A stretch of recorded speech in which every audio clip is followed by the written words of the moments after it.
Alors, bonjour à tout le monde. Nous vous souhaitons la bienvenue dans ce webinaire. Et mon nom, c'est Josepha Bosset. Je suis le conseiller régional, sinon plutôt, je vais dire vraiment, je suis le gestionnaire régional du programme Santé sexuelle et de la reproduction des adolescents et jeunes au niveau de TCI en Afrique de l'Ouest francophone. Et j'ai l'insigne honneur de modérer cette session. Et je serai donc alors avec trois panélistes que tout à l'heure je vais vous présenter. Et nous avons les collègues qui se connectent de par tout le monde entier. Et donc, alors, je vous souhaite, je vous demanderai bien de nous accorder encore quelques 2 à 3 minutes pour qu'ils puissent se connecter et pour que nous puissions démarrer cette session qui sera une session très, très intéressante parce que là, ça va présenter les adaptations que nous avons pu faire pour pouvoir continuer la mise en œuvre des activités de PF-SSRH dans les villes appuyées par TCI. Donc, vraiment, je vous demande un peu de patience, juste 1 minute ou 2 encore, pour que nous puissions démarrer cette session tant attendue par vous. Et vous étiez très nombreux à vous inscrire et vous connecter. C'est vraiment quelque chose qui nous réjouit le cœur. Donc, je patiente quelques minutes avant de commencer. Et déjà, je vais commencer par donner quelques consignes techniques. Il y a que tout le webinaire, les présentations vont se dérouler en français. Mais il y a un logo comme celui du globe terrestre et où on a écrit interprétation en dessous. Cliquez sur ça. Vous pourrez donc alors choisir le canal. Il y a anglais, il y a français. Donc alors vous allez choisir le canal de votre choix. Alors, excusez-moi donc de me répéter. Et donc là, vous pourrez recevoir en même temps la traduction parce que ce sera fait simultanément en français et en anglais. Encore que, donc, on va parler beaucoup français. Donc, les traductions seront beaucoup plus en anglais. Nous essayerons de parler un peu plus lentement pour que les interprètes puissent puissent interpréter ce que nous disons pour que tous ceux qui nous suivent depuis les États-Unis, par tout le monde et qui parlent anglais puissent comprendre ce qui se dit. Donc, je vous demande juste de patienter pour quelques 1 ou 2 minutes encore et c'est fini. Merci, à tout à l'heure.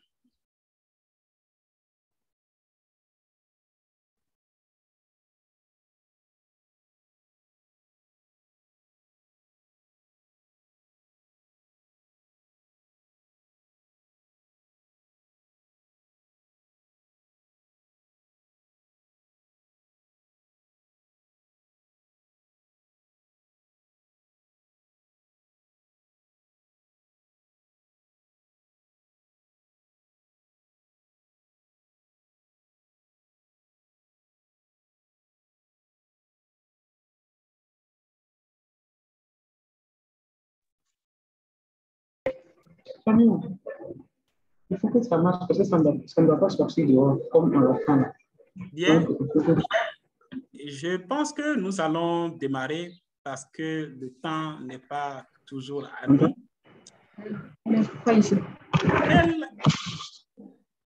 Quelle forme d'adaptation pour la continuité du modèle TCI dans le contexte du COVID-19? C'est ainsi qu'est intitulé le thème de notre webinaire d'aujourd'hui.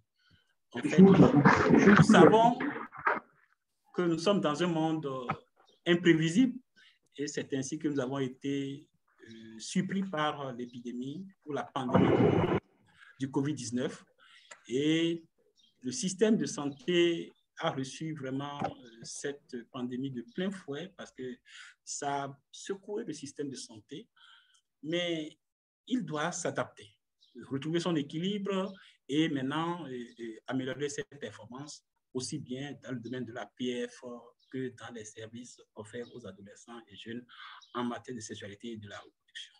Maintenant, TCI appuie les villes pour pouvoir donc alors mettre à échelle des approches à haut impact, aussi bien dans le domaine donc de la PF que dans le domaine de la santé sexuelle et de la reproduction des adolescents et jeunes. Mais comment on a pu faire? Quelles sont les adaptations qui ont pu être apportées pour pouvoir supporter? Voilà. Donc alors, quel était le niveau de résilience? Aujourd'hui, est-ce que l'équilibre a été retrouvé? Est-ce que nous avons pu commencer par améliorer nos performances? C'est de ça que nous allons discuter avec trois panélistes. D'abord, la première, c'est Madame Monique Koulibaly. Je voudrais donc demander à Madame Monique Koulibaly d'activer sa vidéo et son micro pour que l'on la voie et qu'elle puisse rapidement se présenter. Madame Koulibaly, est-ce que vous pouvez... Merci, professeur Josaphat.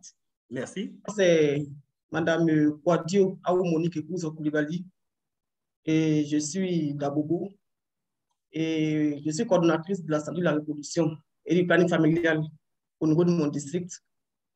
Et je suis le point focal de TCI de mon district également. Et il faut dire que par ma voix, ce sont 6 mairies et 8 districts qui vous disent bonjour, qui vous disent merci pour l'opportunité qu'on nous donne vraiment d'avoir cette activité à mener parce qu'elle nous fait du bien à nos prestataires et aussi à nos populations. Et quand je dis 6 mairies et 8 districts, ce sont Abobo, Yopougon, Koumassi, Port-Boué, Adjamé et Makoriche. Merci beaucoup.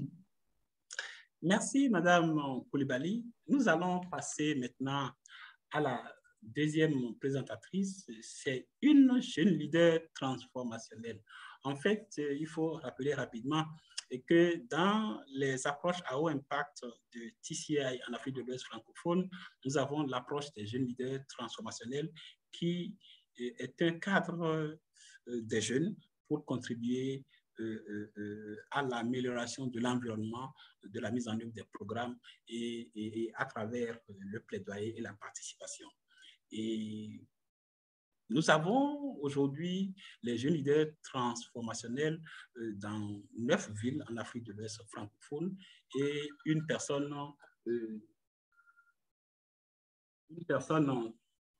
les représente sur ce panel, c'est Lorraine Kawan. Lorraine, est-ce que tu peux te présenter? Lorraine, ton micro est fermé.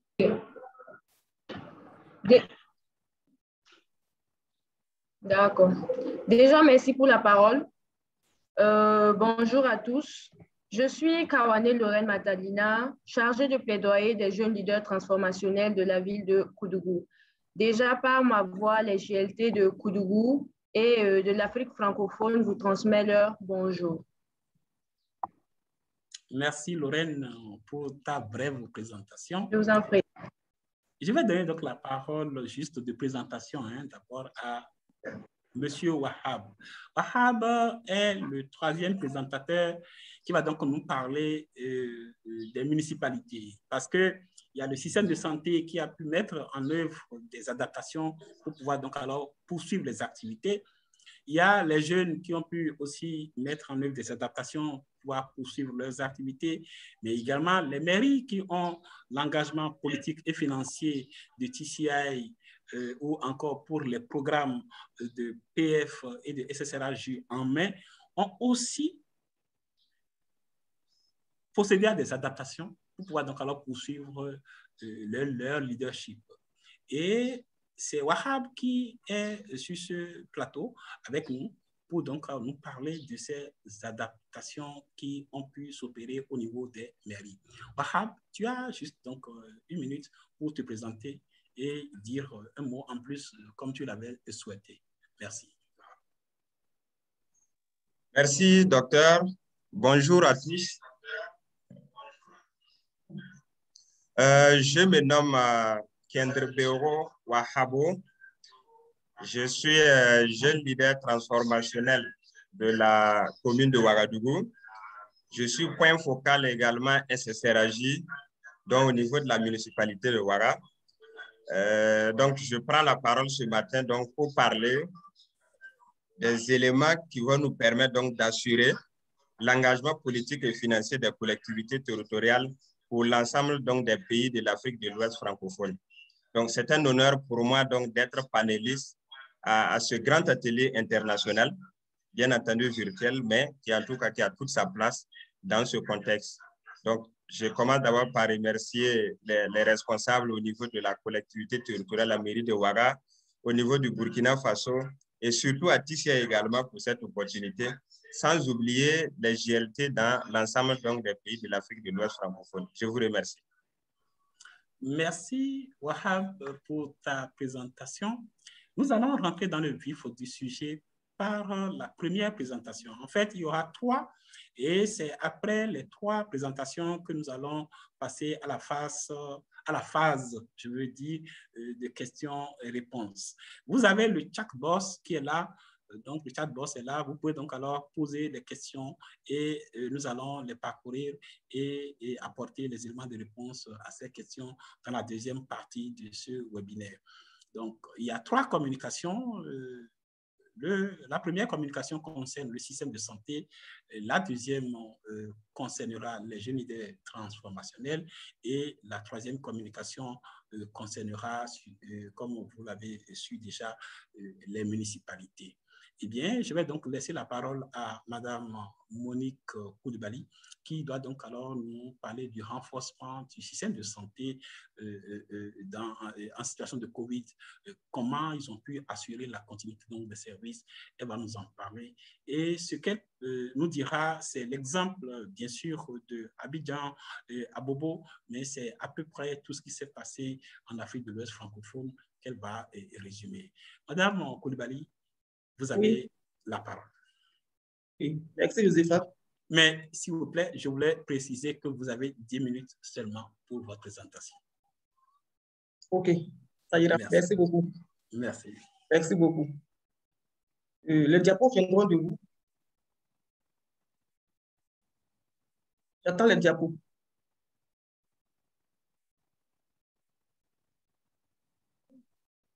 C'est tellement réduit. Si vous pouvez agrandir, je préfère les diapos que moi-même mon image.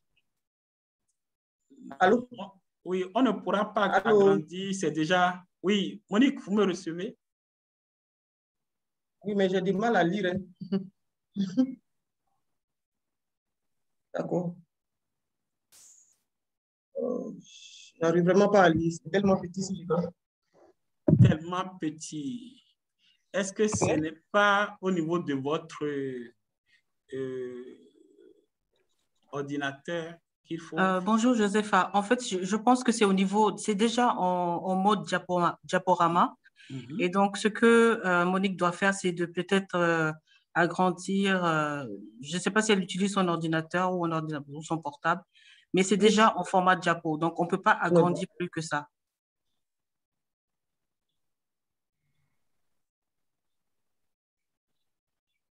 Monique, c'est bon? Bon, je n'arrive pas à lire sincèrement. Alors, utilisez les PowerPoint que vous avez là-bas et vous me dites de passer à un autre diapo et je saurai. Est-ce que c'est possible comme ça, Monique? Oui, c'est possible.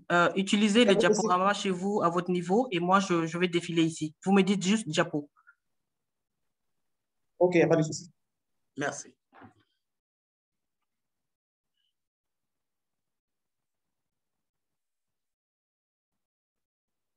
Juste 2 minutes pour le récupérer. Ah, OK, d'accord. Juste 2 minutes pour récupérer. Donc, on va... Alors, pour laisser le temps à Monique de bien avoir les diapos devant elle, est-ce qu'on peut passer au présentateur suivant? Oui, okay. C'est une bonne alternative. Merci. Oui, là, c'est la jeune leader transformationnelle qui va donc alors passer en premier. Les jeunes sont à l'honneur. Voilà. Est-ce que, Lorraine, est-ce que tu peux présenter si on passe tes diapos? Oui, pas de souci. D'accord. Donc, il faudrait passer donc alors au diapo de Lorraine. Et le temps là, Monique va récupérer la présentation et s'apprêter pour passer juste après vous. Donc, voilà. Donc, Lorraine, vous avez la parole. Déjà, merci pour la parole. Comme je le disais tantôt, chargée de plaidoyer des jeunes leaders transformationnels. Ça sort pas comme elle est vraiment. Un plaisir pour moi de participer à ce webinaire représentant les jeunes leaders transformationnels de l'Afrique francophone. Je vais m'entretenir avec vous sur le thème engagement significatif des jeunes grâce à l'approche des jeunes leaders transformationnels JLT. Prochaine diapo.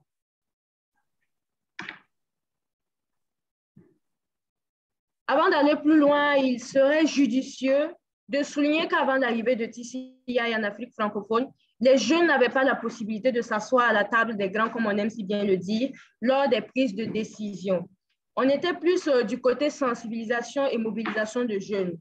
Donc, on passait notre temps à subir les décisions que les grands prenaient à notre place. Mais avec l'arrivée de TCI présentement, on est plus participatif et on est plus impliqué dans la prise de décision, ce qui nous permet de donner notre avis lors des différentes réunions de prise de décision dans nos différents pays.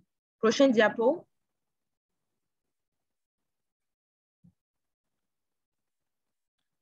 OK. Il est aussi judicieux de souligner qu'avec l'avènement du COVID-19, on était confronté à beaucoup de difficultés, qui étaient notamment le défi de s'affirmer, le défi de se responsabiliser, le défi de participation, le défi de réduction des grossesses non désirées dans nos différentes écoles et universités, le défi de l'accès aux jeunes aux différents services de santé sexuelle et reproductive par les coupons, le défi de l'amélioration de l'accueil quand les jeunes allaient dans les différents centres de santé et surtout le défi de renforcement de nos capacités pour qu'on soit à la hauteur si on nous permet de participer aux différentes prises de décision. Diapo.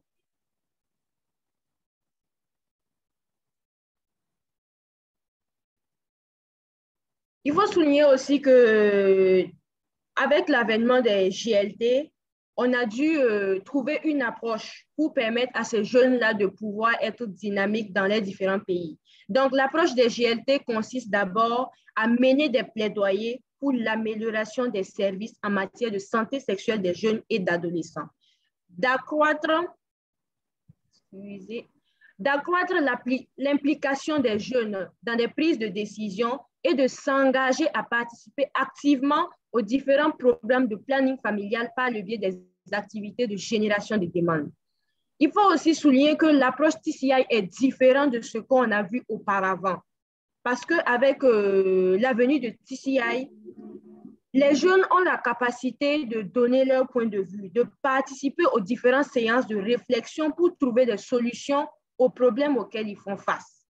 Et il faut aussi noter que les GLT sont une entité différente de ce qu'on a l'habitude de voir parce qu'avant, c'était des associations qui étaient alliées aux différents centres jeunes. Mais avec les GLT, on se rend compte qu'on est autonome. C'est une entité à part entière, juridiquement indépendante et capable de mener des activités propres à elle-même.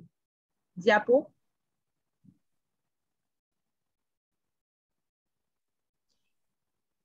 Les différents avantages de cette approche est que l'approche des GLT permet de favoriser un environnement sociopolitique favorable à la SSRAJ, un engagement politique significatif et une participation accrue des jeunes à l'élaboration et à la mise en œuvre des différents programmes et aussi à la participation aux différentes instances de prise de décision. Sans compter qu'il permettra d'avoir un regard particulier sur le problème, vu que les principaux concernés qui sont les jeunes sont engagés à travailler, à amener les pairs, à prendre conscience de l'ampleur du besoin.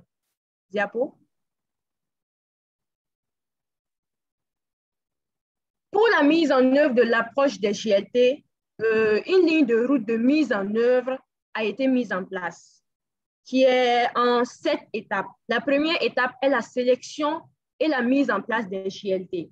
Déjà, il faut noter que cela est passé d'abord par la mise en œuvre des critères de sélection des GLT qui sont passés déjà par, il faut être âgé de 15 à 24 ans, qu'on soit fille ou garçon, qu'on soit membre d'une association, qu'on soit marié ou pas, on peut être GLT. Ceci est déjà à féliciter. Et en plus de ça, on a la mise en place des différents bureaux régionaux et nationaux dans les différents pays du Burkina, d'ici et d'ailleurs. La deuxième étape est la formalisation de l'existence des GLT. Comme son nom l'indique, c'est de mettre en place des dossiers qui seront juridiquement reconnus pour permettre aux GLT d'être reconnus partout où ils iront. Donc, ils auront des papiers qui les permettront de prouver qu'ils sont une entité à part entière. On a aussi l'implication des GLT dans les programmes de SSRAJ. Déjà, cette étape, c'est de les permettre de participer aux différentes séances de prise de décision par le RAISE et le comité conjoint de pilotage, auquel déjà les GLT participent. La quatrième étape est le renforcement des capacités des GLT. Renforcement des capacités des GLT, c'est déjà identifier des personnes qui seront formées en tant que coach GLT. Ils seront formés non seulement en leadership transformationnel et aussi en plaidoyer. Pour le renforcement de ces capacités-là, on a le fait d'octroyer aux GLT un local qui va les servir de siège et aussi des matériels bureautiques pour que ce siège-là soit actif. La cinquième étape est le coaching des GLT. Le coaching des GLT, à travers TCIU, déjà, on a plusieurs modules de coaching là-bas qui les permettent de renforcer les différentes capacités. La prochaine étape est la connexion et de connecter les GLT aux autres réseaux. Connecter les GLT aux autres réseaux, c'est-à-dire il ne suffit pas de créer la structure GLT et de les laisser ainsi. C'est déjà les permettre d'avoir une reconnaissance. Donc, ils sont présentés aux différents responsables pour faciliter, comment dirais-je, leur implication dans les différents programmes qui seront menés dans leur structure. La septième étape est le suivi et l'évaluation, qui va permettre de s'assurer que les GLT arrivent à mener les différentes activités en bonne et due forme. Diapo.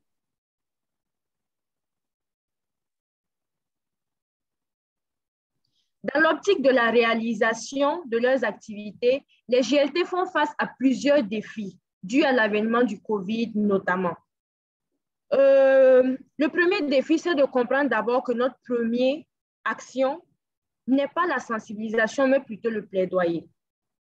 C'est un peu compréhensible parce qu'avant déjà l'avènement des GLT, on était plus sensibilisation. Donc, certaines fois, on a tendance à penser que les choses n'ont pas changé. Donc, on est plus penché vers sensibilisation que plaidoyer. Et on essaie vraiment d'améliorer ce côté-là. On a aussi des difficultés à mener les plaidoyers dues aux restrictions liées au COVID. Par exemple, prenons le cas de Koudougou. Le maire a vraiment des difficultés à organiser l'atelier de plaidoyer avec les différents décideurs économiques.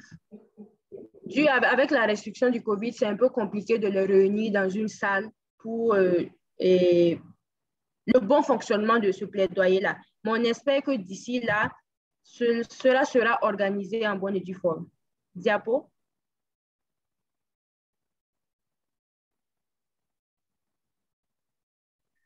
Aussi, avec l'arrivée de la pandémie du COVID-19, les GLT ont dû trouver une autre approche pour assurer la continuité de leur plaidoyer, soit avec les limitations du nombre de participants lors des différentes rencontres et lors des différentes séances de prise de décision. Et souvent, quand c'est un peu compliqué de limiter les participants, ces différentes séances-là sont faites en ligne. Et on a aussi des campagnes qui sont menées en ligne. Il faut aussi mentionner que pour l'adaptation à cette nouvelle approche, TCI nous a vraiment accompagnés, déjà par les formations qu'on a sur TCIU, par les coachings et aussi les accompagnements. Il faut aussi noter que lors de la formation des JLT à Koudougou, lors du mot de lancement du maire, les GLT ont vraiment profité de cette occasion-là pour mener un plaidoyer dans le dos pour l'accessibilité des préservatifs ici à Koudougou. Et vraiment, le maire a été vraiment réceptif et dans la même semaine qui a suivi, on a eu gain de cause. Diapo.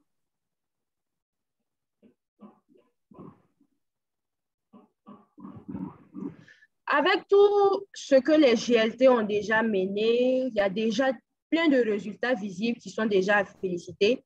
Déjà, on remarque l'implication des jeunes dans les différentes séances de prise de décision. Par exemple, on a les GLT de Koudougou qui ont participé au comité conjoint de pilotage le 15 mars. Et on a aussi les GLT de l'UCOS qui ont pris part à l'unité technique de gestion le 3 mai. On a aussi le fait que le 19 avril, grâce au plaidoyer mené par les GLT de l'UCOS, ils ont obtenu une note de service portant sur l'harmonisation des coûts de prestation de PF. Cela est déjà félicité, déjà félicitations aux GLT de l'UCOS. Et aussi, il faut noter que les GLT de Ouagadougou ont participé au festival Garba. Cela a été vraiment un lieu où il y avait déjà plusieurs jeunes. Ils ont vraiment profité de cette occasion-là pour encore mener des activités pour l'atteinte des objectifs des GLT. Diapo.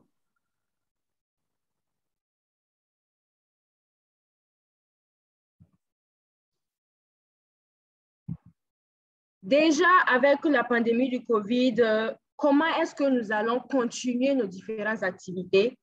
Déjà, nous allons aller dans la même lancée du respect des mesures barrières en menant certaines de nos rencontres en ligne ou en limitant le nombre de participants. Et aussi, avec l'avancée incroyable de l'utilisation du virtuel, il faut noter que ça n'a pas été un frein pour nous, mais ça a été un moyen de prouver que le virtuel pouvait être aussi un outil qui allait vraiment servir pour l'atteinte de nos objectifs à travers certaines campagnes numériques qu'on mène en ligne, qui vraiment font des preuves vraiment exceptionnelles. Diapo. Après les efforts déjà consentis, nous proposons déjà aux GLT certains conseils qui vont vraiment les permettre de continuer encore à faire des merveilles. Déjà, nous dirons aux GLT d'insister pour rencontrer les autorités et les chefs coutumiers, parce que souvent, c'est un peu difficile de rentrer en contact avec eux, mais il ne faut pas baisser les bras. Et aussi conseiller aux GLT de Koudougou d'appuyer le maire pour le plaidoyer, pour le plaidoyer avec les opérateurs économiques. Et aussi dire aux GLT de Ouaga d'organiser des rencontres de plaidoyer avec les maires d'arrondissement pour qu'ils puissent de leur côté accroître la mobilisation des ressources. Diapo. Ici, comme vous le constatez, ce sont des photos qui prouvent vraiment l'activité des GLT. Ici, c'est une photo lors de la formation. C'était l'instant du discours du maire. Prochaine diapo. Ici, c'est une photo récapitulative de la participation des GLT au festival Garba. Comme vous pouvez le constater, déjà, il y a la motivation qui est là. Vraiment, félicitations à eux. Prochaine diapo. Ici, c'est une photo récapitulative de l'instant de prise de parole d'un des GLT de Ouagadougou lors d'une formation. Déjà, merci pour l'attention et pour l'opportunité déjà de prendre la parole lors de ce webinaire. C'est vraiment un plaisir. Et j'espère vraiment avoir été à la hauteur et que je me suis fait comprendre. Merci bien. Oui, merci Lorraine. Oui, je vois bien que Wahab l'applaudit et c'est comme ça que je crois que tout le monde, tous les GLT l'ont applaudi de l'autre côté. C'est vrai.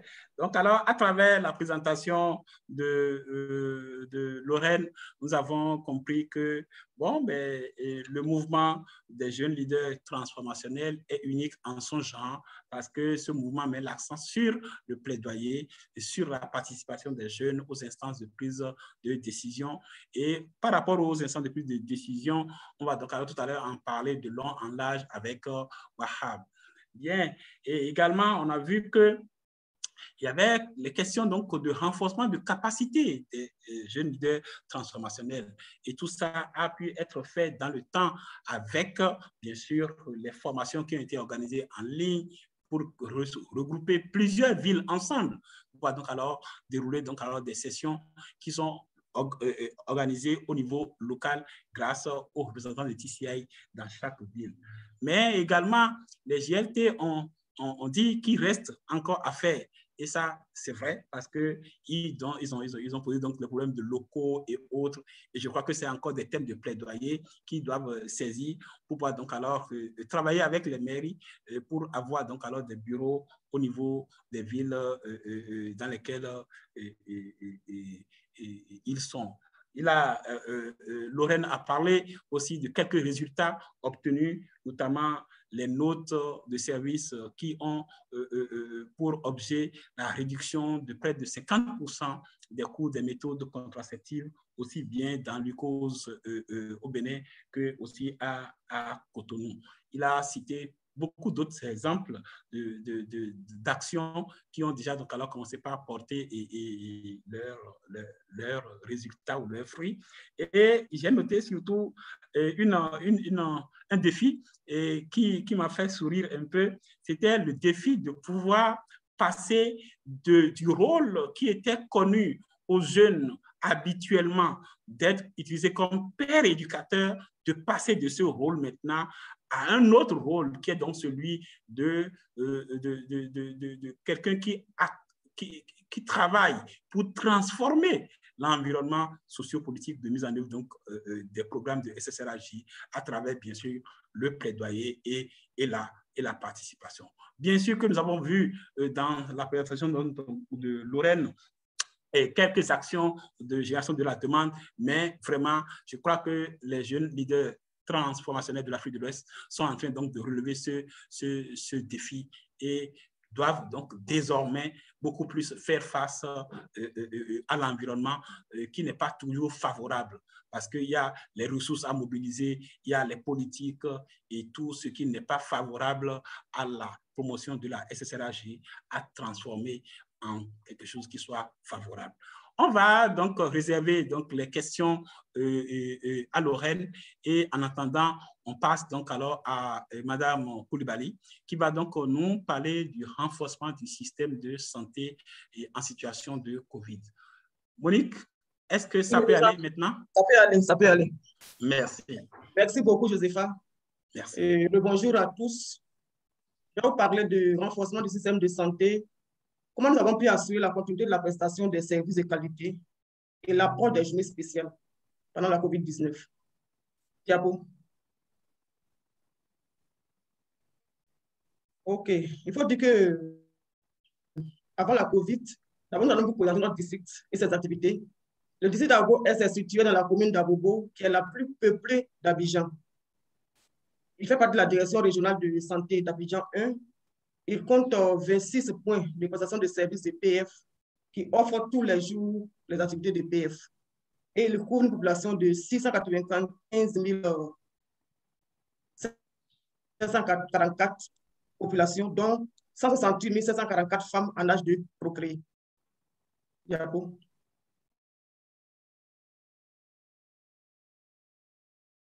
OK. Avant la COVID, il faut dire que le taux de couverture d'utilisation des méthodes modernes était à 9%. Et il existait un réseau de relais communautaires. Ce sont des jeunes qui nous aident à aller dans la communauté pour apporter l'information sur la planification familiale, pour aider les populations à adhérer à ce concept-là. Il y avait aussi la mise en œuvre des interventions de TCI avec la commune depuis décembre 2019, à travers des activités que nous avons déroulées tout à l'heure aussi. Diapo.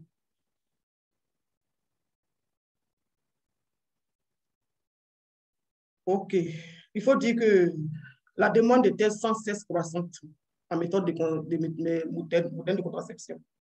Et nous avons 9210 nouvelles utilisatrices de PF à recruter avec le projet TCI. Et il y a eu aussi le renforcement des capacités des prestataires en technologie contraceptive, ce qui nous a aidé d'avoir des personnels de qualité dans l'offre de méthodes de longue durée et même de courte durée. Parce qu'il y avait tellement de rumeurs, donc quand les gens viennent dans l'hôpital, il faut prendre soin d'eux de façon efficace pour qu'ils soient satisfaits. Et donc, on nous a permis de former nos prestataires dans la mise en œuvre de ce programme-là et dans l'offre de méthodes de PF. Il y a aussi l'amélioration de l'offre de services de PF avec la mise en œuvre de l'ISBC, qui est l'identification systématique des besoins du client à tous les portes d'entrée. Qu'est-ce que cela veut dire? Une femme peut venir en consultation, pas pour la PF, mais le personnel qui est devant la dame doit être capable de voir qu'elle a des besoins en PF et il va l'amener à travers son information à joindre le service de PF pour adopter une méthode. Il y a eu aussi l'organisation des journées spéciales gratuites des services de PF. Comme je vous l'ai dit, on a une population peuplée à faible revenu. Et donc, ces moments de consultation gratuite-là sont des moments où la population vient vraiment en grand nombre pour se mettre sur méthode en vue d'améliorer les conditions de vie et de santé. Et aussi le renforcement des activités de génération de la demande des services de planification familiale avec les médias, les visites à domicile, la formation des femmes des marchés. Et ce sont des activités qui ont vraiment eu du succès parce que les femmes viennent vers nous pour avoir l'information vraie, en vue de la relayer dans les marchés, dans les quartiers, dans les familles, pour nous faciliter la tâche quand leurs sœurs viendront à l'hôpital pour prendre des méthodes. Diapo.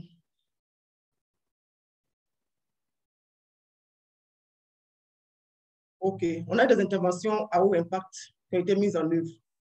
Il s'agit, comme je vous l'ai déjà dit, des journées spéciales d'offres de services gratuitement. Et ces méthodes, durant ces journées spéciales, nous allons vers la population la plus éloignée, la plus démunie, de sorte qu'on puisse avoir un grand nombre d'adhérentes. Nous ne restons pas seulement dans les régions, dans les zones qui sont vraiment bien nanties, mais nous allons au fin fond de la population pour avoir le plus grand nombre de femmes. Et effectivement, elles adhèrent à notre projet. Et avec l'ISBC aussi, on a pu avoir une affluence au service de PF. En ce sens que quand les personnes viennent à l'hôpital pour autre chose que la PF, avec l'information qu'on leur donne, elles adhèrent à la PF et bien participent vraiment à nos activités. Cela nous a aidé à aller de l'avant. Et aussi le renforcement des capacités des prestataires. En ce sens que quand une personne vient vers toi et que tu es confiant et que tu travailles bien, tu l'encourages à amener encore deux personnes vers toi. Et donc, nous avons pu renforcer les capacités de nos prestataires grâce à projet TCI, de sorte qu'à toutes les portes d'entrée de PF, le personnel que vous trouverez est bien formé, bien outillé à faire le travail qu'il faut.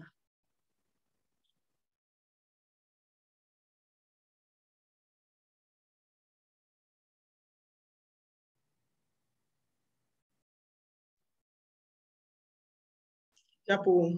Oui, c'est déjà lancé. OK. Donc, pour l'ISBC, on a eu à former les formateurs qui sont les points focaux des mairies et des districts. On a eu aussi à former des prestataires sur l'ISBC au nombre de 27, venant de 6 structures différentes. Et aussi, on a eu la mise en place des outils de gestion de l'approche dans les centres de santé pour que, quand l'activité est faite, on peut se référer à la dame qui a eu l'information de l'ISBC vers le centre de PF pour recevoir sa méthode. Et cela nous permettra aussi de faire le rapport à la fin du mois. Il y a eu aussi le suivi de la mise en œuvre de l'ISBC à travers les réunions de coordination qui sont faites chaque 3 mois dans le district. Et aussi lors des supervisions des structures de santé pour voir à quel niveau l'applicabilité de l'ISBC est effective et aussi qu'est-ce qu'il faut corriger, qu'est-ce qu'il faut améliorer pour le bonheur de nos populations. Diapo. La journée spéciale. Nous avons la planification mensuelle des journées spéciales. Cela se passe avec les structures de santé. Nous appelons les structures de santé On lui dit que, bon, nous voulons faire une journée spéciale dans de votre structure. Et on nous donne les dates qui leur conviennent. Et à partir de là, nous allons vers la structure, nous organisons nos journées spéciales pendant 3 jours. Et l'annonce de l'activité est programmée au réunion de l'ECD, c'est-à-dire les réunions qui rassemblent tous les médecins chefs des structures de district. Et à cette réunion, nous informons tout le monde qu'on aura une journée spéciale en PF sur telle structure, telle structure. Et aussi, l'information est partagée aux responsables des associations des femmes, parce qu'on travaille avec ces femmes-là. Quand on leur donne l'information à elles, elles le relaient au niveau de la communauté, et nous recevons beaucoup de femmes qui viennent de ces zones-là. Et on a des ONG qui sont en charge des adolescents et des jeunes. Et avec l'information qu'on leur donne, ils arrivent à recruter des jeunes qui viennent aussi à nos programmes pour se faire servir en méthode de condensation moderne. Et aussi, la sensibilisation est faite par 5 ASC dans l'aide de santé pour toucher les ménages, pour toucher les individus et puis pour toucher aussi les couples, pour que tout le monde soit informé de ce que nous avons une activité à mener dans telle zone et que les gens viennent vraiment en grande affluence pour se faire aider. Et aussi la mise en œuvre de l'activité sur le site pendant 3 jours. Donc pendant 3 jours, nous sommes sur un site et nous offrons gratuitement toutes les méthodes de longue durée pendant 3 jours. Et c'est ce qui est extraordinaire, c'est que les femmes adoptent les méthodes de longue durée. Pourquoi? Parce que ce sont des commerçantes, ce sont des femmes qui se débrouillent, comme on le dit chez nous. Et avec les méthodes de longue durée, on n'a pas besoin de venir chaque fois à l'hôpital pour se faire consulter ou bien pour se faire voir. Avec la méthode de longue durée, elles ont le temps de faire le travail normalement, d'éviter les oublis qui entraînent des grossesses non désirées et aussi d'être à l'aise pour vraiment mener les activités sociales qui leur font du bien. Donc, les femmes d'Abobo, en tout cas, ont opté pour les méthodes de longue durée, qu'elles sont en nombre suffisant grâce au projet TCI qui nous donne vraiment un nombre important de produits que nous utilisons lors de nos foraines et nous sommes satisfaits, la population aussi est satisfaite avec nous. Diapo.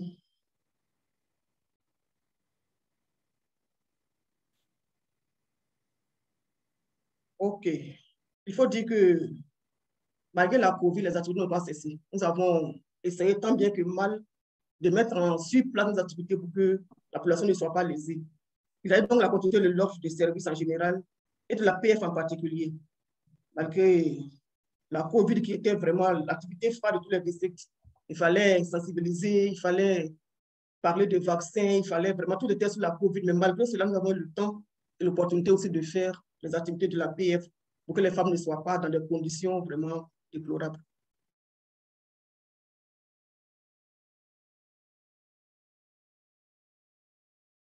On dirait que tu as la maladie, tu ne pourras plus faire tes activités, tu vas être éloigné de tes enfants, de tes parents, dans un centre vraiment reculé, et la peur faisait que les gens ne venaient pas. Mais avec l'information qu'on leur donnait à travers les radios et autres, en tout cas, elles venaient quand même se mettre sur les méthodes. Et on avait aussi les difficultés à organiser les journées spéciales à cause des mesures barrières qu'il fallait absolument respecter. Parce que les mesures étaient vraiment rigoureuses au début, où on ne devait pas dépasser 50 personnes dans une activité. Et c'était difficile à Bobo d'organiser une activité et puis de contraindre les gens à venir en petit groupe. Mais avec la formation, avec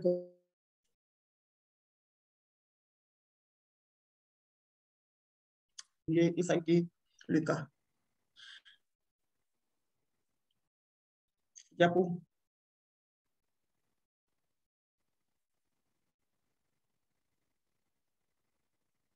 OK. Donc, pour ce faire, on a sensibilisé la population à travers les masses médias sur la pandémie de la COVID-19, que ce soit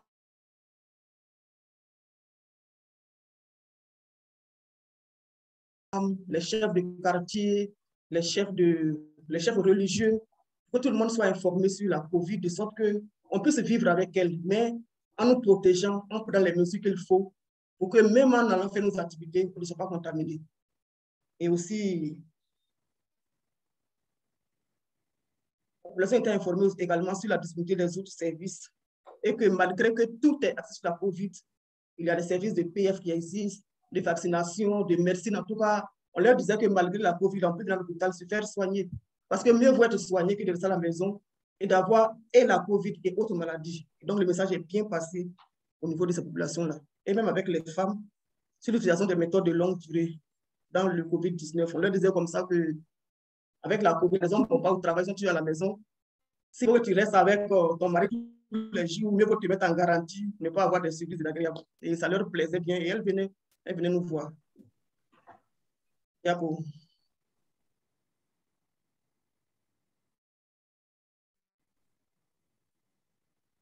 OK. Donc, pour organiser la journée spéciale, qu'est-ce que nous faisions? Nous sensibilisons les femmes des ménages et les ménages sur la tenue de la journée spéciale en insistant sur le respect des mesures barrières au niveau du site. Nous insistons sur les mesures barrières. Et le jour de l'activité, nous distribuons des masques aux clientes et nous les obligeons à porter le masque obligatoirement.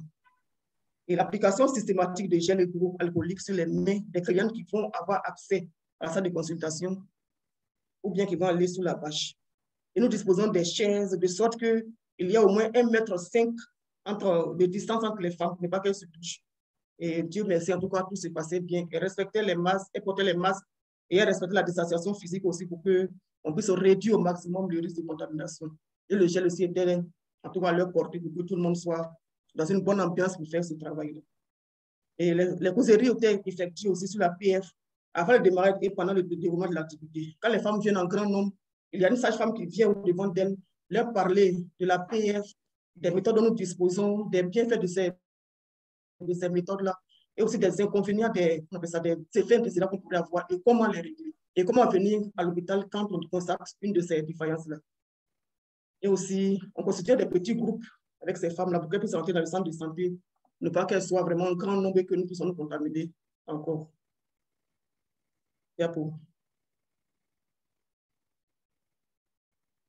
OK, ça c'est une image d'une journée spéciale.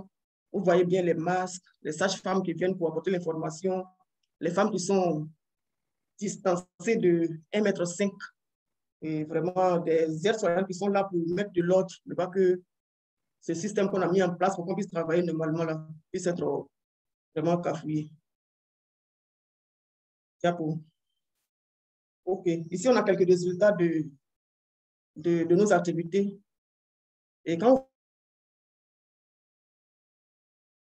jusqu'en mars, parce qu'en ce moment, on avait les activités qu'on faisait normalement sans être inquiété par la COVID.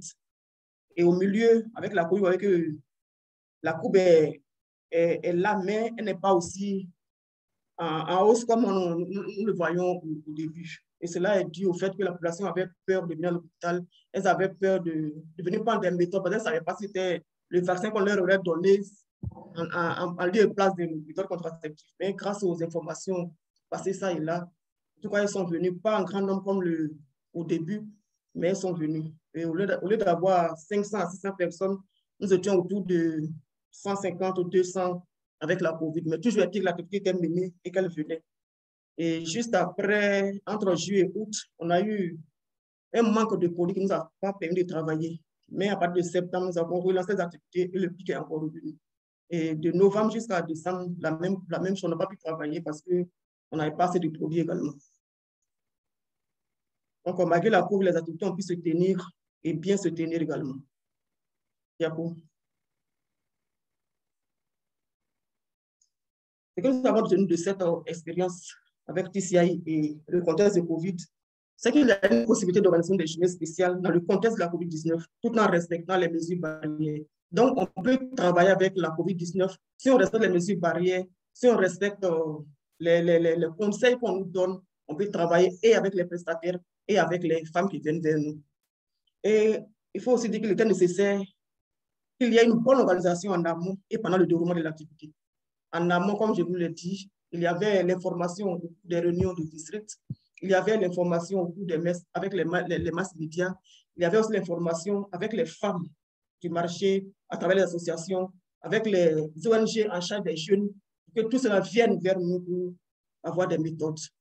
Et aussi les méthodes à longue durée d'action constituaient une véritable alternative pour ces femmes-là, car cela leur permettait d'être moins en contact avec les structures de santé, puisque c'était une phobie en ce moment de venir à l'hôpital. Donc, avec les méthodes de longue durée, on va bien devenir chaque 3 mois, chaque 2 mois, ou bien chaque mois, pour venir prendre une plaquette ou bien faire une injection. Et elles ont adopté ces méthodes de longue durée et nous avons été satisfaites et elles aussi, elles l'ont été. OK, donc c'était l'expérience d'Abidjan et d'Abobo particulièrement en matière d'activité de mise en œuvre du projet TCI malgré le contexte de Covid. Et nous voulons vous remercier. Merci, Madame Monique, pour votre présentation très, très détaillée. Je retiens 3 choses. Renforcement de capacité, que c'est une très, très bonne approche. ISBC, c'est une très, très bonne approche, surtout que vous êtes à votre poste et les mesures barrières sont observées et la cliente vous vient. Donc, vous profitez donc alors de cette occasion pour lui porter donc alors l'information. Donc, ça veut dire que l'ISBC est une stratégie ou une approche très, très bien adaptée au contexte du COVID-19. Vous avez également parlé des journées spéciales et vous respectez donc les mesures barrières, la distanciation sociale. Vous avez donc alors parlé de la combinaison entre la sensibilisation sur le COVID et la sensibilisation par rapport à la planification familiale. J'ai retenu que donc alors les méthodes de longue durée ont été beaucoup plus adoptées par les femmes, que c'était très bien pendant cette période, mais il y a au moins un défi que vous avez donc alors toujours noté qui reste toujours persistant, c'est la disponibilité permanente des produits contraceptifs. Nous allons passer à notre troisième présentation, c'est Wahab. Wahab, tu n'as que vraiment 10 minutes parce que, bon, nous sommes à 15 minutes de la fin de cette grande session que nous organisons très bien. Wahab, vous avez la parole.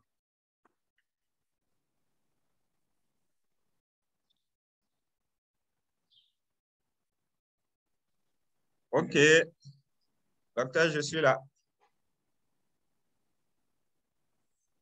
Oui, merci. Allez-y. Oui, allez-y. Donc, une fois de plus, moi, c'est Kendrebero Wahabo. Je suis le point focal SSRAJ au niveau donc, de la mairie de Ouagadougou. Ma communication donc, va porter sur les éléments sur lesquels on peut donc, se baser pour l'engagement, assurer l'engagement politique et financier donc, des municipalités aux interventions de PFA SSRAJ. Diapo.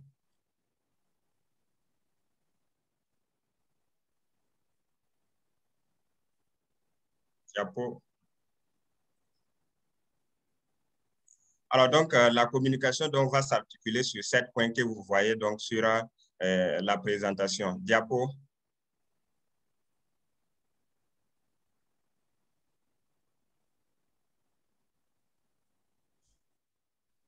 Oui. Diapo. Alors, Fatima, voilà, merci. Alors, donc, merci. Et tout ce que nous sommes par rapport, donc, on a vu donc, les précédentes présentations, c'est en lien chaque fois avec les collectivités territoriales. Donc, il faut dire que la notion des collectivités territoriales, c'est la volonté donc, du pouvoir central donc, de ramener donc, l'administré vers l'administration, donc vers l'administré, donc à travers la décentralisation, qui est une notion donc, qui est arrivée dans notre espace donc, ouest africain autour des années 90. Et donc, cela s'est accompagné donc, par les transferts de compétences donc, du pouvoir central vers donc, les collectivités territoriales, notamment les communes. Alors, donc, ces transferts de compétences également, il y était donc impliqué la santé, qui est désormais donc, un domaine où les collectivités donc, devraient prendre en charge pour assurer le bien-être donc, des populations dont ils s'en occupaient. Alors, pour le cas du Burkina Faso, on a parlé de la communalisation intégrale à partir des années 2004, où désormais les collectivités avaient donc pour charge donc, d'assurer tout ce qui est en lien avec aménagement, développement dans le domaine donc, de la santé. Mais cela ne va pas se faire, bien entendu, sans des difficultés, parce que désormais, le pouvoir central, en transférant les compétences, est dans la méfiance de se demander est-ce que les collectivités, désormais, seront à mesure donc d'assurer ces nouvelles tâches. Au niveau également des collectivités, l'inquiétude, c'était de se dire est-ce qu'elles étaient suffisamment outillées donc, pour pouvoir assurer cela. Donc, voilà la difficulté. Et cela, c'est un peu partout dans les différents pays qui venaient donc d'adopter cette décentralisation. Diapo.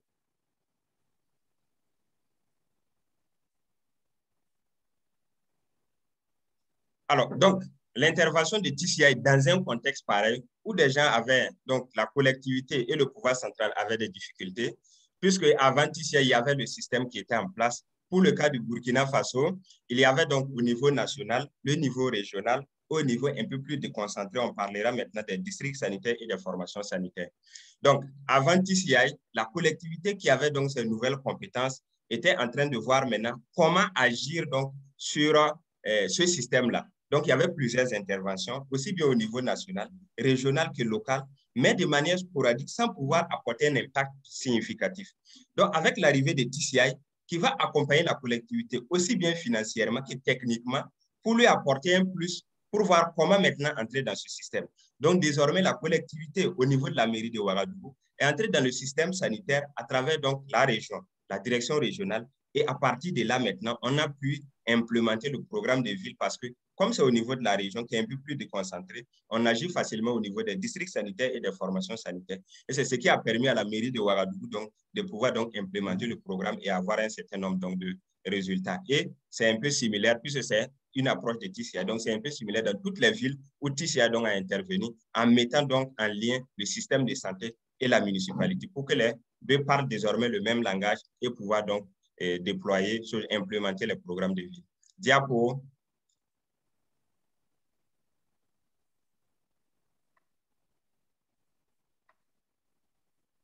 Alors, cela ne va pas se faire sans les défis. Donc, toutes les villes donc, qui ont implémenté le programme PFSSRJ avaient bien sûr des défis. Donc, au niveau, donc, pour le cas de Ouagadougou, le premier défi, c'était de pouvoir donc, accroître le taux d'utilisation de la PF. Donc, d'ici la période donc, à juin 2021, avec une proportion qu'on voulait augmenter à 17,2%. Donc, un défi en appelle autre. Donc, pour pouvoir donc, relever ce défi, il fallait donc mettre en place des instances donc, de gestion de ces différents donc, programmes. Donc, ça, c'était également le défi. Également, l'autre défi, c'est de pouvoir faire fonctionner ces instances. Une chose est de les mettre en place, une autre est de pouvoir donc les faire fonctionner, mais surtout également de pouvoir amener la collectivité à mobiliser la contrepartie dont elle a pris l'engagement. Pour le cas de Ouagadougou, le défi était encore plus élevé parce qu'on était à un montant de plus de 82 millions, soit autour de 40% du budget global donc, du programme PFSSRJ. Et ce défi est encore plus élevé quand on voit que avant TCI, les interventions de la commune de Ouagadougou n'étaient pas spécifiques à la PFSSRJ. Elle apportait un plus, mais de façon globale. Donc, avec TCI, on voulait désormais qu'elle apporte son plus là au niveau donc, de la PFSSRJ. Donc, voilà de façon essentielle les défis pour le cas de Ouagadougou. Et c'est similaire également dans les autres villes donc, de l'Afrique de l'Ouest francophone. Diapo.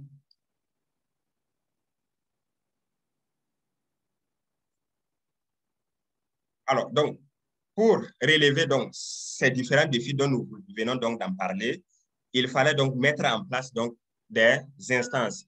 Et la JLT qui a fait sa présentation a parlé donc de la participation des JLT aux instances. Donc, ce sont ces instances-là qui ont été mises en place au niveau donc, de la municipalité. Donc, pour le cas de Ouagadougou, il y avait premièrement le comité de pilotage, ensuite le comité de coordination et l'unité de gestion. Donc, le comité de pilotage regroupait donc la municipalité d'un côté, le système de santé et la société civile. Et au niveau pour l'unité de gestion, là, c'est uniquement l'équipe de la mairie pour pouvoir donc gérer le programme.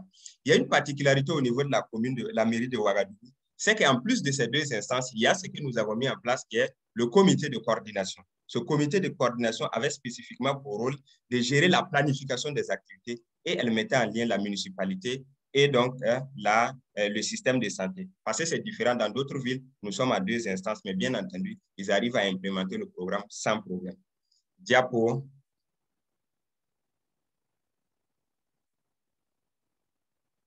Alors, donc, une chose est de mettre ces instances-là maintenant. Comment faire fonctionner? Nous avons parlé des défis où on disait de comment faire fonctionner donc, ces différentes instances. Donc, TCI a accompagné la collectivité, notamment la mairie de Ouagadougou, pour pouvoir donc trouver un moyen de collaboration entre la municipalité et le système de santé à travers donc un partenariat qu'on a mis en place. Et ce partenariat, c'est une convention que la collectivité a signée avec la direction régionale de la santé sur un certain nombre de points, notamment la mobilisation des ressources. Ça veut dire que la collectivité prenait l'engagement de mobiliser les ressources, la planification et la budgétisation des activités.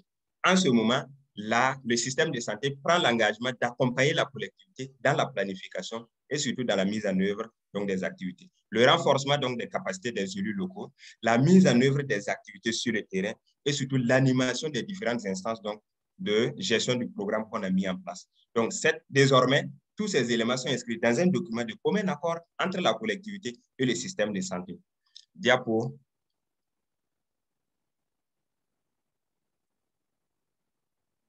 Donc, TCI intervient en ce moment maintenant pour huiler l'ensemble de ces éléments à travers son coaching qu'il développe, notamment le coaching technique et managérial, pour montrer à tous ces deux entités comment donc tout cet ensemble-là pouvait donc fonctionner. Diapo.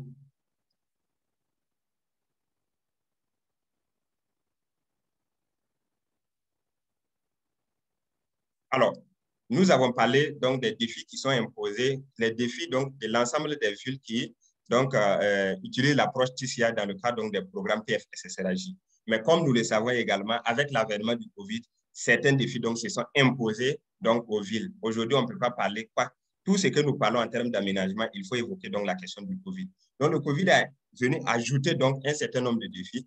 Premier élément, c'est d'abord de s'assurer donc de l'effectivité de la tenue régulière donc des instances de coordination. Nous avons évoqué tantôt les instances de coordination. Comment dans ce système, dans cette période donc de Covid, il fallait donc pouvoir faire fonctionner cela. L'autre élément, c'était la disponibilité des fonds.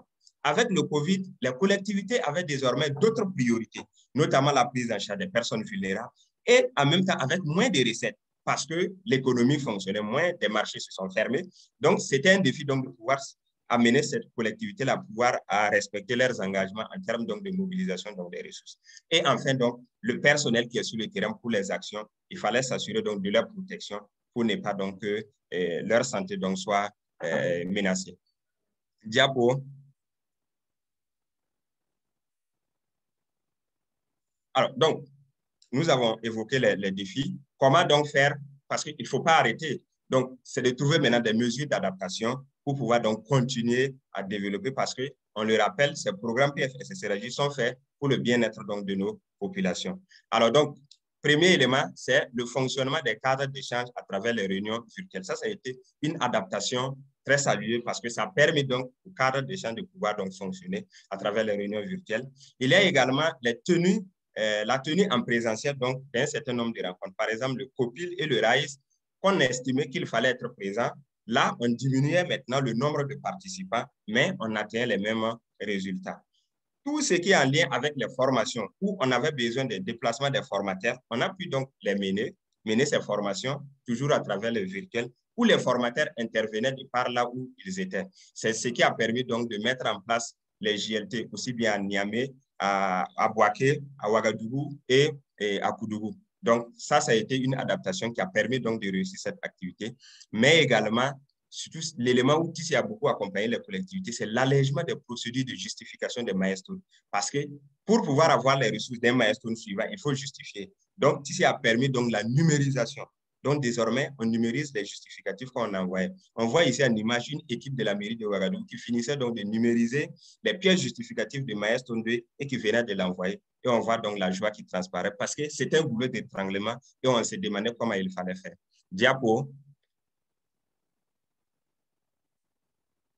Donc, ces mesures d'adaptation, bien entendu, ont permis donc d'avoir un certain nombre de résultats dans toutes les villes donc, de l'Afrique de l'Ouest francophone. C'est ce qui a permis donc aux différents programmes de fonctionner. Donc, pour le cas de Ouagadougou, avant la période COVID-19, sur les 82 millions, la collectivité avait pu décaisser 16 millions, plus de 16 millions. Mais pendant la période COVID-19, autour de décembre 2020, la collectivité a encore pu décaisser 30 millions au profit donc, de la PFSSRAJ. Donc, à la date d'aujourd'hui, sur l'engagement de la collectivité de la commune de Ouagadougou, nous sommes donc à un taux de décaissement de 57%. Donc, cela donc a permis donc la réalisation d'un certain nombre d'activités, la tenue d'abord des instances donc, de gestion du programme, notamment le COPIL, les réunions donc d'évaluation RISE et le nombre donc des réunions de l'unité de coordination, l'unité de gestion a fonctionné normalement. Et surtout, le nombre de GLT qui étaient programmés pour être formés ont été formés à 100%. Aujourd'hui, ils sont opérationnels sur le terrain. Et les maires, également, le plaidoyer, des actions de plaidoyer ont été faites à l'endroit des maires. Donc, on avait au départ 12 maires, mais malgré la période de Covid, on a pu orienter jusqu'à 27 maires donc, de notre espace donc, communal. Et les milestones, nous sommes à peu près à plus de 50% aujourd'hui parce que nous sommes en train de finir notre quatrième milestone. Diapo.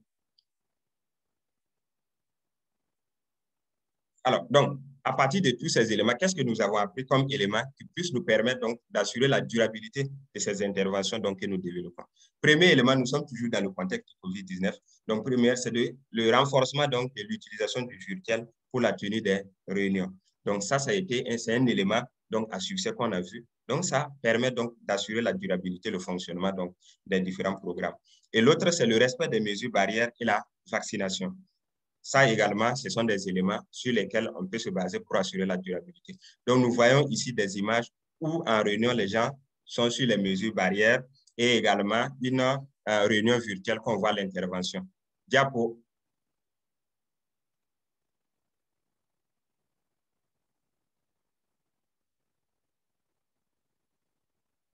Diapo.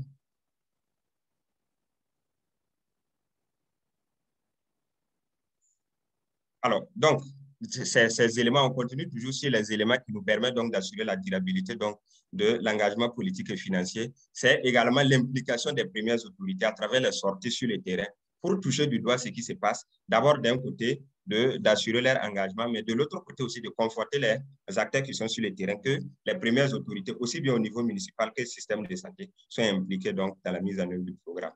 Et l'autre élément, c'est les actions donc, du plaidoyer des JLT. Les JLT, à travers donc, leur mise en place, contribuent donc à assurer l'engagement politique et financier à travers donc, les actions donc, de plaidoyer et surtout le partage d'expériences entre les JLT des différentes villes de l'Afrique de l'Ouest francophone. Donc, nous voyons une image, donc la sortie conjointe, donc le maire d'un côté, le directeur régional de la santé de l'autre côté, dans une formation sanitaire. Diapo.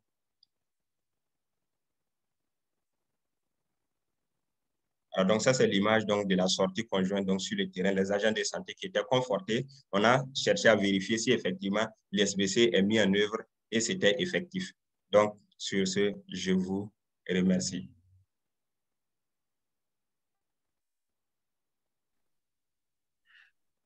Merci, Wahab, par rapport à ta présentation qui a plutôt résumé les deux autres parce que l'engagement politique est nécessaire pour pouvoir supporter l'action des jeunes leaders transformationnels et aussi l'offre des services.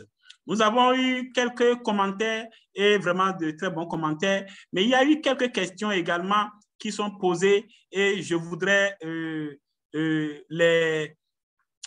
donc demander aux panélistes auxquels ces questions s'adressent de pouvoir nous apporter quelques éléments de réponse.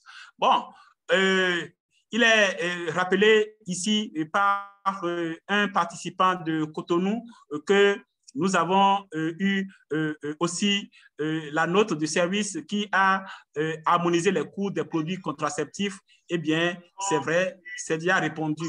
Maintenant, il y a une question qui est allée directement vers Mme Koulibaly qui demandait est-ce qu'on peut avoir les statistiques de la COVID concernant le district d'Abobo? Voilà. Et l'acceptabilité des mesures barrières au niveau des communautés. Qu'est-ce qu'il en est par rapport à l'acceptabilité des mesures barrières au niveau des communautés et quelles sont les statistiques de la COVID dans le district d'Abobo? Ok, je vais vous donner les chiffres les plus récents. Vas-y. Les chiffres de 2021. Oui, nous sommes à 25 contaminés positifs en 2021 au niveau de la COVID. Et par rapport à l'acceptation des mesures barrières par les communautés? Ok, il faut dire qu'au niveau de chaque centre de santé, le district a déposé des dispositifs de lavage des mains au niveau de chaque centre de santé. Et cela permet à tous les utilisateurs de nos structures de laver au moins la main. Et quand c'est possible, on leur distribue aussi des cache-nez au niveau de la structure. Et puis les gels, mais aussi qu'on distribue au niveau de la structure, même au niveau de la communauté. Mais comme vous le savez, bon, quand ils viennent chez nous, ils sont obligés de le faire, mais quand ils sortent, c'est une autre réalité. Mais quand ils viennent dans l'endroit, ils se protègent. Et ils nous protègent aussi. Très bien. Merci, Madame Koulibaly. Il y a plutôt une remarque importante que la rupture des stocks des produits contraceptifs représente un défi à relever parce que ça a agi sur les résultats. Maintenant, il y a une question qui va directement vers Wahab. Étant donné que les municipalités fonctionnent sur des schémas électifs, TCI a-t-il une expérience à partager pour l'institutionnalisation de ces stratégies pour éviter des perpétuels recommencements à l'issue des élections Wahab, qu'est-ce que tu peux nous dire par rapport à cette question?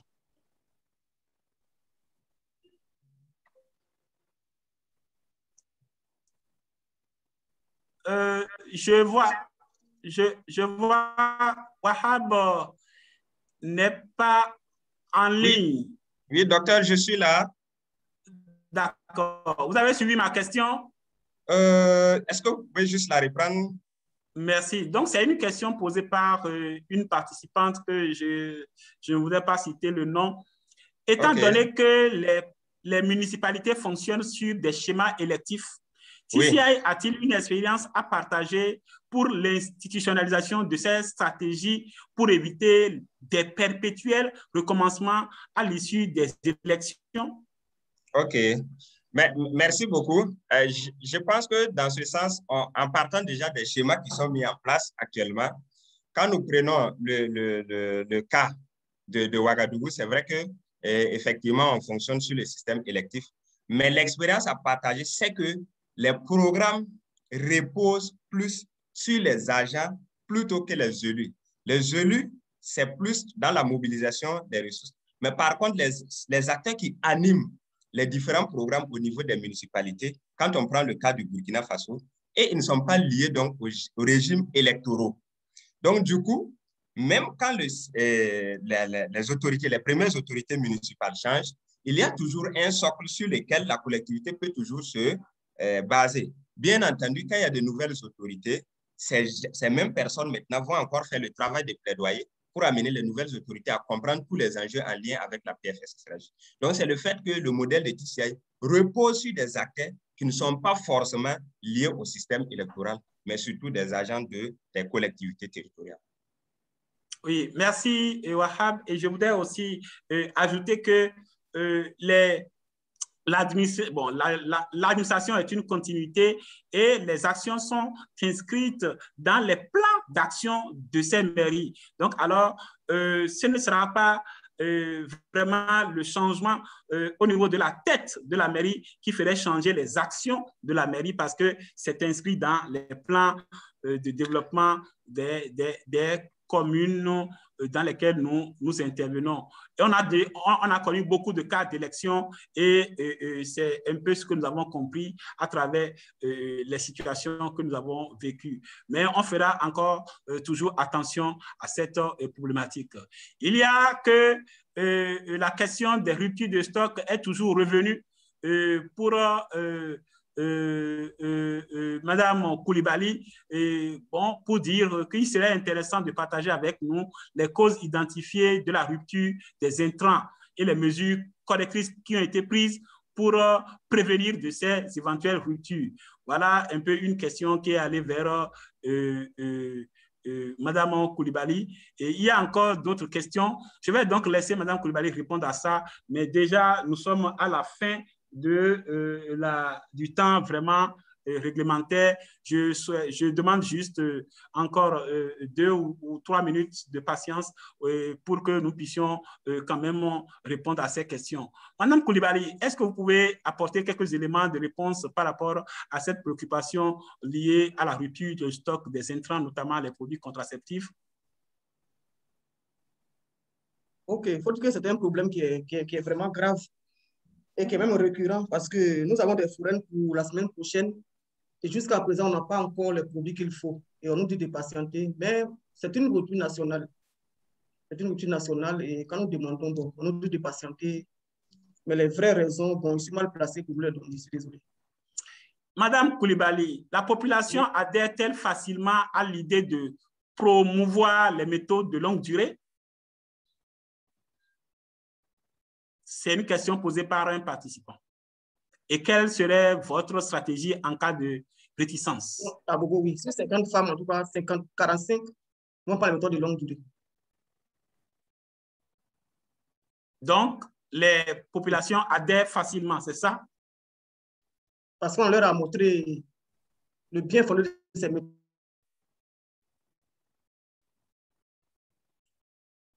Bon, OK. Maintenant, il y a une question qui dit, pas forcément liée au COVID, mais on dit par rapport à vos interventions, Bon, ça peut aller aussi vers les autres, mais c'est d'abord Mme Coulibaly. Est-ce que vous rencontrez des contraintes culturelles pour l'adoption des méthodes de PF, notamment les attitudes de Marie? Mme Coulibaly. Oui. Bon, on va pas de nos secrets en public ici.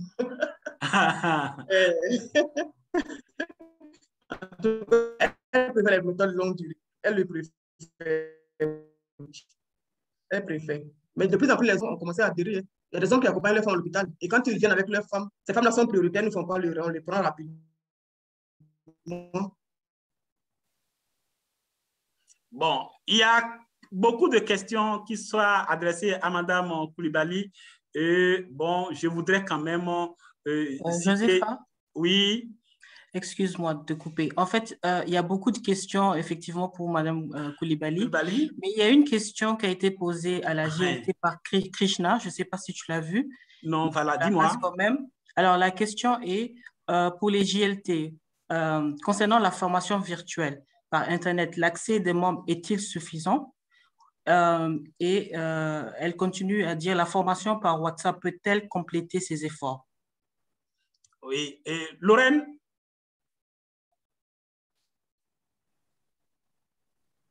Lorraine? Oui, je suis là. Vous avez suivi la question? Oui, j'ai suivi la question. On y va. OK. Je dirais déjà que oui, WhatsApp nous permet de compléter déjà cela parce que déjà tous les GLT ont un groupe WhatsApp qui permet de passer les différentes informations et de recevoir certains documents qui nous permettent de nous outiller encore plus pour les activités qu'on a à mener tout au long du programme. Oui, je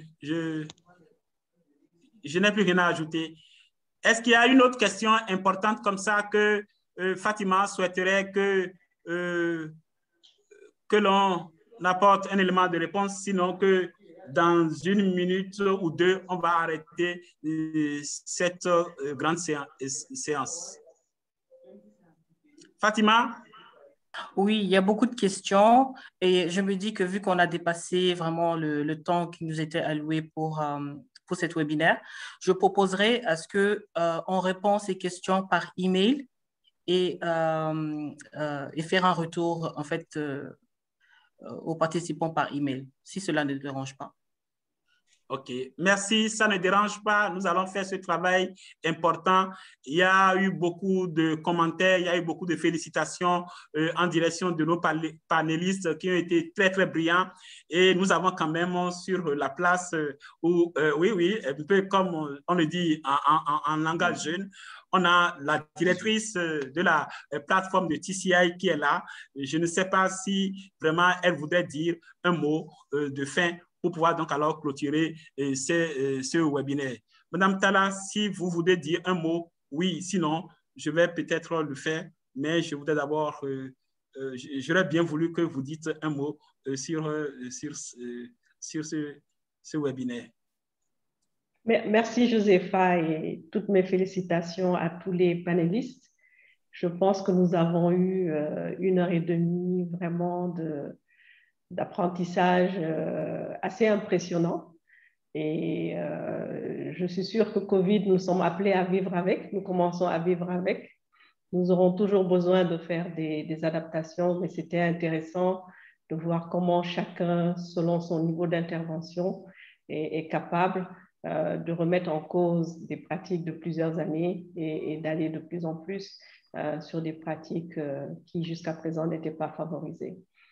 Donc, merci, je ne peux que vous dire merci et merci à tous les participants qui ont bien voulu nous rejoindre pour ce moment. Eh bien, voilà qui est dit. Eh bien, merci et à la prochaine. Merci à tous les participants. Ce webinaire est terminé. Merci.